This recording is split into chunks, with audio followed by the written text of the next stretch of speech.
The Silent Brothers. John and Robert Hessian, brothers and bachelors, sat together after supper in their house in Oldcastle Street, Bursley. Both brothers were wearing black because of the death of their older sister 3 months ago. Maggie, the servant, came in to take the supper things off the table. "Leave the coffee, Maggie," said John, the elder brother. "Mr. Liversage is coming to visit." "Yes, Mr. John," said Maggie. "Slate, Maggie," said Robert. "Yes, Mr. Robert," said Maggie. The slate was on a table near the fire. Maggie gave it and its pencil to Robert. Robert wrote, "Why is Liversage coming?" And he pushed the slate across the table to John. John wrote on the slate, "I don't know. He telephoned. He said he wanted to see us tonight." And he pushed the slate back to Robert. John was 42 years old, and Robert 39. They were tall, dark men, and both were well and strong, and there was nothing wrong with their hearing. 10 years before, the brothers had a quarrel. The quarrel was a stupid one, like many quarrels. The morning after, Robert did not answer when John said something to him. "Well," said John to himself, "if he doesn't speak, I won't speak." And then Robert thought the same thing. Maggie was the first to see that the brothers were not speaking. Then it was their best friend, Mr. Liversage, the solicitor, and some of their other friends, but nobody said anything to them. The people of Bursley thought it was funny and wanted to know which brother would win the quarrel. So Bursley watched the two men carefully, waiting for one of them to speak. But for 10 years, the brothers went on living together in the same house, and neither man spoke a single word to the other. Life without words was very difficult for the brothers, but it was also difficult for their servant. Maggie gave them the slate because it was easier for her when the brothers wrote things down. It was difficult for their friends, too.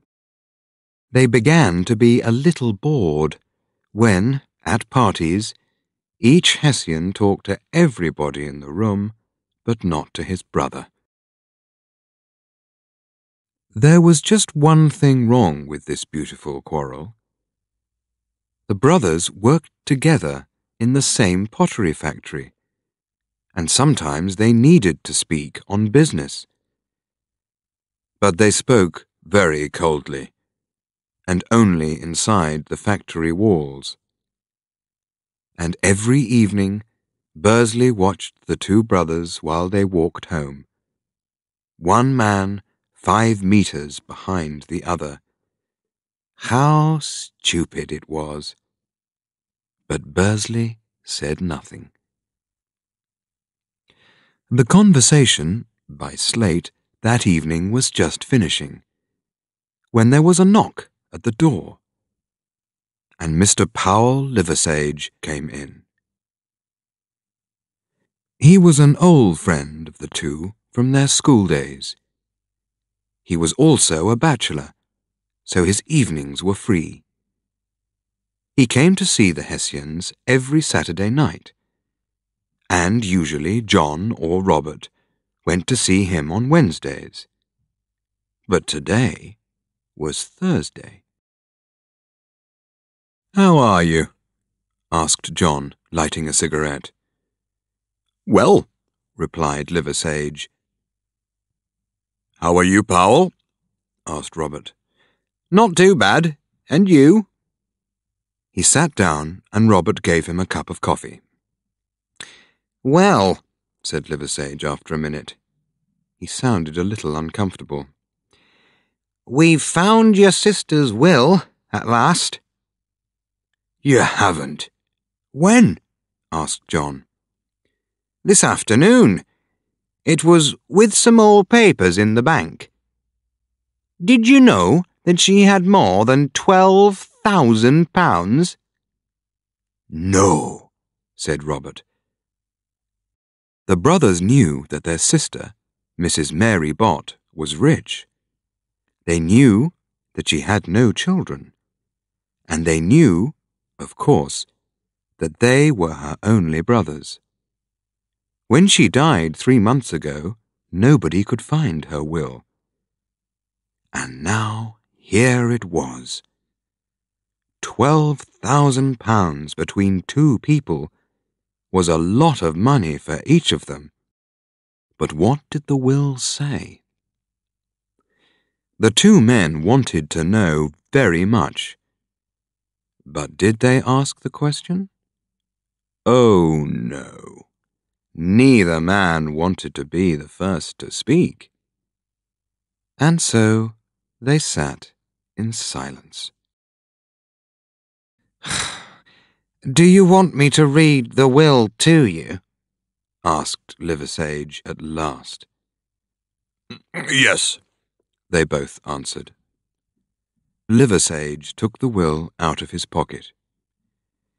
"Now, I didn't make this will," he said, "so please don't get angry with me." This is what he read. "You are both very stupid, John and Robert, and I've often said so. Nobody understands why you quarrelled like that about Annie Emery. Your life is difficult, but you've also been very unkind to Annie. She's waited 10 years already. So, John, if you marry Annie Emery, I shall give all my money to you. And Robert, if you marry her, I shall give it all to you. And you must be married in 12 months' time. And if neither of you marry her, then I give all my money to Miss Annie Emery, businesswoman of Duck Bank, Bursley. Mary Ann Bott, widow."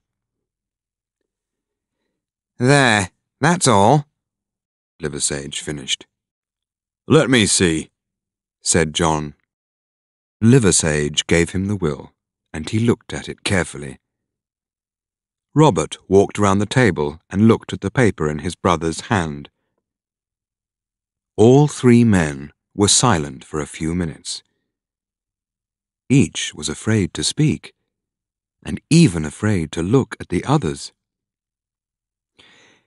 "Well, I must go," said Liversedge, standing up. "I say," said Robert, "you won't say anything about this to Annie, will you?" "I will say nothing," agreed Liversedge. But it was wrong of him to say this, because Annie already knew. The 2 brothers sat and thought for a long time. 10 years before, when Annie was a woman of 23, without family, she started a business for herself, which was a bookshop. John was in love with her, but so was Robert. And the 2 men quarrelled. They said very unkind, very unbrotherly things, and they were both very angry. Because of this, and because they were stupid, they each decided not to marry Annie. Each man wanted to show the other that he was the better, kinder, nicer brother. And so they did not speak for 10 years. And poor Annie Emery, who wanted to marry one of the two, but could not decide which, did not marry anyone. At 2 o'clock in the morning, John took a penny out of his pocket. "Who shall go first?" he asked. Robert felt very strange. His elder brother was speaking to him for the first time for 10 years. For a minute, he couldn't speak. John tossed the penny and put his hand over it. "Heads or tails?" he asked. "Tails," said Robert. But it was heads. On Friday evening, John knocked on the side door of Annie Emery's shop. While he stood there, he began to feel afraid. He still wanted to marry Annie, that was true. But how could he explain the last 10 years? He began to hope that Annie was not there. But the door opened, and there she was. "Mr. Hessian," she cried with a bright smile. "I was just walking down Duck Bank," he said, "and I thought—" She moved away from him quickly. "It's very sudden. I must think about it," she answered. How happy he was! Her answer would soon be yes, he was sure. "Will you be at church on Sunday?" she asked. "Yes." "If my answer is yes, I shall wear white flowers in my hat. I prefer to give you my answer like that, without words. And if I am not at church next week, I will be the week after." "I understand," he said. "And if I do see those flowers, perhaps I can come to tea?" "Yes. But you mustn't speak to me when I come out of church." He walked home down Oldcastle Street. He was a happy man, and he felt much younger than his 42 years. She was not at church on Sunday. Robert was away on business most of the week, and John was alone in the house. For many hours he sat at home, thinking about the next Sunday. Robert returned home on Friday. On Sunday morning, John was up early. He put on his new shirt, which came from the best shop in Hanbridge. Robert was also out of bed early, and he was wearing a new shirt and a new suit. They had a silent breakfast. "I'm going to church this morning, Maggie," said Robert, finishing his breakfast. "Where are my new shoes?" This was a surprise. Robert did not usually go to church. They walked to church, with John 50 meters in front of his brother. When he came into the church, Miss Emery was not there. The service was beginning when she walked in. "I'm coming to see Annie," replied John, also very angry. "So am I." "Well, you're too late," said John. "I've asked her to marry me, and she has said yes." "Don't be stupid," replied Robert. "She is marrying me." "When did you ask her?" asked John. "On Friday." "And did she say yes?" "Not on Friday. But her answer was to wear white flowers at church this morning. That was for me, said John. The quarrel went on for some time. Come on, said John. Let's go home. We can't talk in the street. Annie will see us from her window. They walked home quickly, and the quarrel went on at home all afternoon. It got noisier and angrier, and at 6 o'clock Maggie came into the room. She told the brothers that they must stop fighting at once. She then told them that she was leaving their house forever. "Why did you do it, my pet?"